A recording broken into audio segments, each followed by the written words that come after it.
السلام علیکم خواتین و حضرات، آج کی اس ویڈیو میں آپ کو خوش آمدید کہتے ہیں۔ امید کرتے ہیں کہ آپ سب لوگ بالکل خیر و عافیت سے ہوں گے۔ خواتین و حضرات، آج ایک ایمان افروز واقعہ لے کر آپ کی خدمت میں حاضر ہوئی ہوں۔ ایک عورت اللہ سے بہت محبت کرتی تھی، اس کا یہ ایک واقعہ ہے۔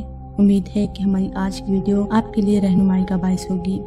ہماری آج کی یہ ویڈیو شروع کرنے سے پہلے میں تمام نئے آنے والے ویورز سے گزارش ہے جنہوں نے ابھی تک ہمارے چینل 5 ملین ہب کو سبسکرائب نہیں کیا وہ جلدی سے سبسکرائب کر لیں تاکہ ہماری ہر نئی اپڈیٹ سب سے پہلے آپ تک پہنچ سکے۔ ایک منافق انتہائی بخیل تھا۔ اس نے اپنی بیوی کو قسم دی کہ اگر تو نے کسی کو کچھ دیا تو تجھ پر طلاق ہے۔ ایک دن ایک سائل ادھر آ نکلا اور اس نے خدا کے نام پر سوال کیا۔ اس عورت نے 3 روٹیاں اسے دے دی۔ واپسی پر اس سائل کو وہی بخیل مل گیا اور پوچھا تجھے یہ روٹیاں کس نے دی؟ سائل نے اس کے گھر کے متعلق بتایا، مجھے وہاں سے ملی ہیں۔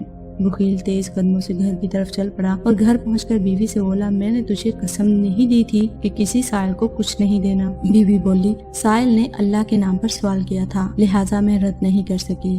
کنجوس نے جلدی سے تندور بھڑکایا۔ جب تندور سرخ ہو گیا تو بیوی سے کہا، اٹھ، اللہ کے نام پر تندور میں داخل ہو جا۔ عورت کھڑی ہو گئی اور اپنے زیورات لے کر تندور کی طرف چل پڑی۔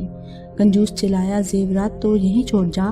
عورت نے کہا، آج میرا محبوب سے ملاقات کا دن ہے، میں اس کی بارگاہ میں بند سنور کر جاؤں گی، اور جلدی سے تندور میں گھس گئی۔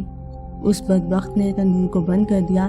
جب 3 دن گزر گئے تو اس نے تندور کا ڈھکنا اٹھا کر اندر جھانکا، مگر یہ دیکھ کر حیران رہ گیا، عورت اللہ تعالیٰ کی قدرت سے اس میں صحیح و سالم بیٹھی ہوئی تھی۔ عالم غیبی نے آواز دی، کیا تجھے علم نہیں، آگ ہمارے دوستوں کو نہیں جلاتی؟ خواتین و حضرات، یہ تھا ایک ایمان افروز واقعہ، ایک ایسی عورت کا جس نے اللہ پر توکل کیا، اللہ پر بھروسہ کیا اور اللہ سے اتنی سچی محبت کی کہ اللہ تعالیٰ نے اس کے جسم کو آگ کو چھونے تک نہیں دیا۔ ایک ایسا واقعہ جس سے ہماری روح تازہ ہو جائے آپ سے شیئر کیا ہے۔ امید کرتی ہوں ہماری آج کی ویڈیو آپ کے لیے رہنمائی کا باعث ہوگی اور ویڈیو آپ کو پسند آئے گی۔